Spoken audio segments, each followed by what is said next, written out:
Assalamualaikum warahmatullahi wabarakatuh. Selamat datang di Wistara Ahmad Channel.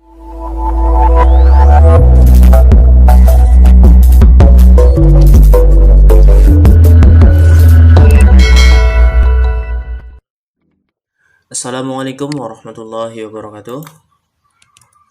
Anak-anakku dimanapun kalian berada, alhamdulillah pada kesempatan kali ini kita bisa bertemu kembali dalam mata pelajaran fikih kelas 7 semester Kasal. Anak-anakku kelas 7, bagaimana kabarnya hari ini? Alhamdulillah, luar biasa. Allahu Akbar. Oke anak-anakku, untuk pertemuan kali ini kita melanjutkan materi tentang bab 1. Namun sebelum kita lanjut materinya, silakan bagi kalian yang belum subscribe, silakan subscribe terlebih dahulu agar nanti kalian bisa memperoleh notifikasi ataupun pemberitahuan terkait materi pembelajaran yang Pak Fendi sampaikan melalui YouTube channel ini. Oke, terima kasih. Seperti yang tadi saya sampaikan, masih di bab 1 ya. Namun di pertemuan kali ini kita masuk ke subbab C dan D. Namun sebelumnya kita sedikit mengulas kembali tentang bersuci dan kedudukan air dalam bersuci. Oke, kita awali pembelajaran ini dengan membaca basmalah bersama. Bismillahirrahmanirrahim. Oke, disiapkan buku fikih dan juga alat tulisnya. Nanti kalian bisa dicatat. Oke, yang pertama kita ulas kembali. Yang pertama tentang bersuci, ataupun biasa disebut dengan toharoh ya. Toharoh itu menurut arti yaitu bersih ya. Sedangkan menurut istilah yang disebut dengan toharoh adalah kegiatan bersuci dari najis dan hadas sehingga seseorang diperbolehkan untuk mengerjakan suatu ibadah yang dituntut harus dalam keadaan suci. Itu yang disebut dengan toharoh. Oke. Kemudian kemarin Pak Fendi sudah menyampaikan dalil tentang toharoh. Coba sebutkan satu dalil tentang toharoh. Ada pada surat Al-Baqarah ayat 222. Bunyinya bagaimana? Bismillahirrahmanirrahim. Innallaha yuhibbut tawwabina wa yuhibbul mutatahhirin. Yang artinya adalah sesungguhnya Allah menyukai orang yang taubat dan menyukai orang yang mensucikan diri. Oke, kemudian kita ulas tentang kedudukan air dalam bersuci. Kemarin Pak Fendi sudah menyampaikan macam-macam air ya. Ada yang disebut dengan air mutlak. Kemudian ada juga yang disebut dengan air musyammas. Kemudian ada juga yang disebut dengan air tohir khairu mutohir ataupun air suci namun tidak mensucikan. Contohnya apa? Air kopi, air teh ya. Kemudian air kelapa dan lain sebagainya. Itu suci namun tidak mensucikan. Kemudian ada lagi air mutanajis. Oh ya, tadi air mutlak contoh air mutlak. Ada air hujan, ada air laut, ada air sungai, ada air sumur, ada mata air, ada air salju ya. Air mutlak adalah air yang boleh digunakan untuk bersuci. Berikutnya kita masuk pembahasan yang C, alat bersuci selain air ya. Alat bersuci selain air. Yang pertama adalah batu sebagai alat bersuci ya. Bersuci menggunakan batu tidak sekedar membersihkan sisa kencing ataupun berak. Oleh karena itu, penggunaan batu agar hasilnya bersih dan sekaligus mensucikan maka harus dipenuhi syarat-syarat sebagai berikut. Yang pertama adalah menggunakan 3 buah batu. Ya, 3 buah batu. Kalau hanya 2 bagaimana? Kalau hanya 2 berarti tidak boleh karena tidak masuk syarat. Syaratnya harus 3 buah batu. Kemudian batu yang digunakan dapat membersihkan. Ya, batu dapat membersihkan. Kemudian kotorannya belum mengering. Ya. Ataupun kencingnya juga belum mengering. Kemudian tidak bercampur. Ya, tidak bercampur. Kemudian tidak meluber. Kemudian ada batu dalam keadaan tidak basah. Berarti yang digunakan adalah batu yang kering. Kemudian ada lagi batu dalam keadaan suci. Artinya batu tersebut sebelumnya tidak terkena najis. Itu adalah syarat yang diperbolehkan sebuah batu untuk ataupun dilakukan untuk bersuci ya, ataupun istinja. Istinja siapa istinja? Istinja adalah bersuci sesudah membuang air besar ataupun buang air kecil. Itu yang disebut dengan istinja.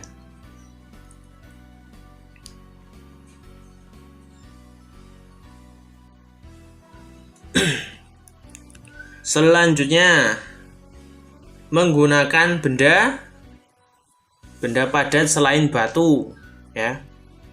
Tahukah kita dalam kondisi tidak ada air yang suci dan mensucikan dan batu sebagai alat bersuci, maka diperbolehkan mensucikan kencing ataupun berak dengan menggunakan benda yang lainnya ya, dengan tujuan kemaslahatan. Hukum fikih memperbolehkan melakukan analogi ataupun kias ya, mengkiaskan yang menghasilkan kesimpulan ada tidaknya pengganti batu sebagai alat bersuci. Pada zaman dahulu alat yang digunakan untuk bersuci selain menggunakan air itu bisa menggunakan batu ya. Kemudian bisa juga menggunakan daun kering ya, daun kering. Namun seiring perkembangan zaman seperti sekarang ini ada zaman kita memasuki zaman modern, itu bisa juga menggunakan kertas ya. Dan yang paling canggih lagi dan biasa digunakan oleh orang-orang sana itu menggunakan tisu ya. Sekarang yang namanya tisu juga ada tisu ya, bukan hanya tisu kering tapi tisu basah. Nah, tisu basah yang khusus digunakan untuk bersuci, untuk mensucikan kencing ataupun berak. Nah, itu ya alat-alat yang bisa digunakan untuk bersuci selain air ya. Kalau air itu paling utama ya. Paling utama itu menggunakan air karena lebih praktis dan lebih bersih, lebih mudah ya untuk menghilangkan kencing dan juga berak. Namun kalau misalkan tidak ada air, kita bisa menggunakan yang lain yang tadi sudah Pak Fendi sampaikan ya. Bisa menggunakan batu, bisa menggunakan daun kering, bisa menggunakan kertas ataupun tisu ya.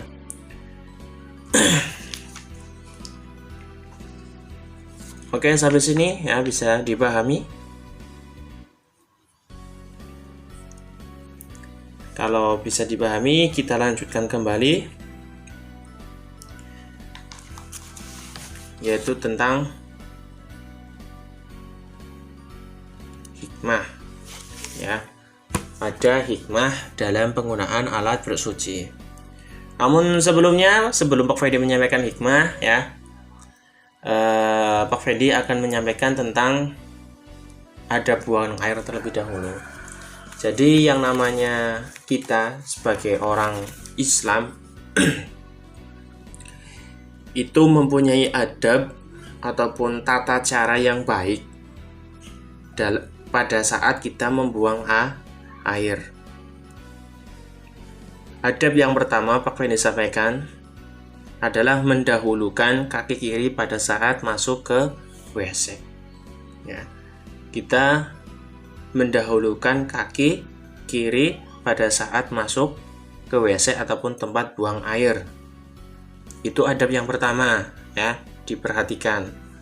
Kemudian adab yang kedua, pada saat kalian masuk ke WC, hendaknya berdoa. Hafal doa masuk WC? Kalau belum hafal, ya, saya bacakan. Kalau yang hafal kita baca bersama-sama. Bismillahirrahmanirrahim. Bismillahi Allahumma inni a'udzubika minal khubusi wal khaba'is. Bagaimana doanya? Bismillahi Allahumma inni a'udzubika minal khubusi wal khaba'is. Oke, bisa? Yang artinya dengan menyebut asma Allah, ya Allah, saya berlindung kepadamu dari kotoran, dari segala yang kotor ya. Karena yang namanya WC itu tempat yang kotor ya, tempat yang kotor dan tempat tersebut disenangi oleh setan. Kemudian adab yang berikutnya adalah mendahulukan kaki kanan sewaktu kita keluar dari WC. Tadi masuk mendahulukan kaki kiri, kemudian pada saat keluar juga mendahulukan kaki kanan. Begitu juga pada saat kita keluar, kita membaca doa. Bismillahirrahmanirrahim. Ghufranaka hamdulillahilladzi adhaba 'anil adza wa 'afani.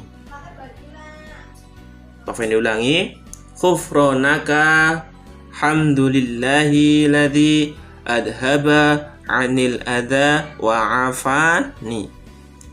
Yang artinya mengharap ampunmu, segala puji bagi Allah yang telah menghilangkan kotoran ataupun penyakit diriku dan engkau telah menyelamatkanku ya. Itu doa keluar dari WC ataupun tempat buang air.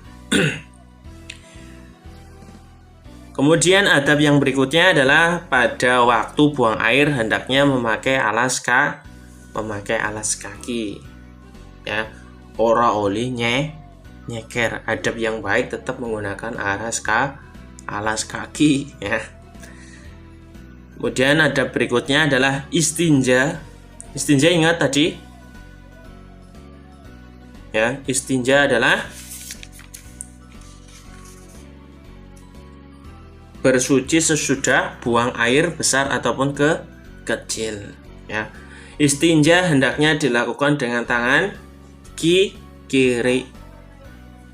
Ya, kalau pakai gayung berarti tangan kanan pegang gayung, ambil air, kemudian dibasuhkan, ya, ke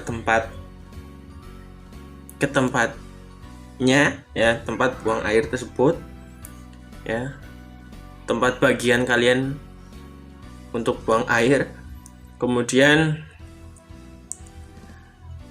dibasuh menggunakan tangan kiri. Itu adabnya, ya, adab saat buang air. Dan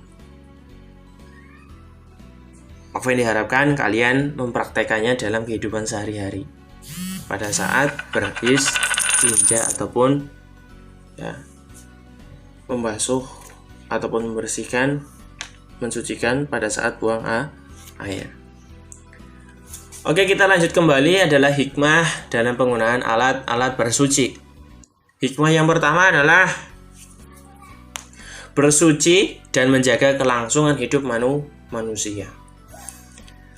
Air bersih adalah sumber kehidupan, adalah ungkapan yang pasti benar. Semua makhluk hidup, terutama manusia, membutuhkan air dalam volume yang paling banyak. Ya, manusia membutuhkan volume yang paling banyak karena air itu bisa digunakan untuk mencuci, mandi, buat minum, dan lain sebagainya. Karena itu manusia sangat membutuhkan air dibandingkan makhluk hidup yang lainnya. Kalau makhluk hidup yang lainnya biasanya untuk, kalau hewan biasanya untuk mandi dan juga minum. Tapi kalau manusia untuk semuanya banyak, ya, untuk nyuci pakaian dan lain sebagainya. Jika muncul krisis ketersediaan air bersih yang diakibatkan oleh pemborosan air, penggunaan air, maka manusia adalah makhluk yang paling berdosa, ya, dan paling merasakan dampaknya. Itu hikmah yang pertama, ya. Kemudian hikmah yang kedua adalah bersuci dan menjaga kelangsungan hidup ekosistem. Mari merubah perilaku kita, menggunakan air bersih untuk bersuci dengan tidak boros. Menjadi bagian dari bentuk kepedulian terhadap kelestarian hidup. Keberlangsungan hidup manusia akan terjaga karena pasokan air tidak digunakan secara tepat, apalagi di tengah kondisi keterbatasan sumber-sumber air bersih. Karena surut dan kekeringannya, mata air, sungai, dan waduk menampung di berbagai wilayah di Indonesia. Penggunaan air bersih untuk bersuci secara tepat juga memberikan jaminan terhadap kelangsungan ekosistem di sekitar kita. Tumbuhan dan hewan dengan segala jenisnya pasti membutuhkan air untuk menjaga kehidupannya. Sama seperti manusia, jika mengkonsumsi minuman yang tidak sehat juga berpotensi terkena penyakit, termasuk penyakit yang menular, ya. Mari kita jaga keberlangsungan kelestarian lingkungan dengan cara tidak boros menggunakan air bersih. Kita gunakan air secukupnya, ya. Ingat, kalau misalkan kita kekurangan air, ya, rekasane kayak ngapa. Makanya sebelum kita kekurangan, dan jangan sampai, mari kita hemat air bersih, ya. Toh nanti yang akan merasakan manfaatnya kita sendiri. Oke, sampai sini materi di bab 1. Silakan bila ada pertanyaan bisa langsung bertanya via WA, ya, kalian WA Pak Fendi, ataupun bisa ditulis di kolom komentar. Oke, marilah kita tutup pembelajaran kali ini dengan membaca hamdalah bersama. Alhamdulillahirabbil alamin. Oke, terima kasih. Saya akhiri. Wassalamualaikum warahmatullahi wabarakatuh.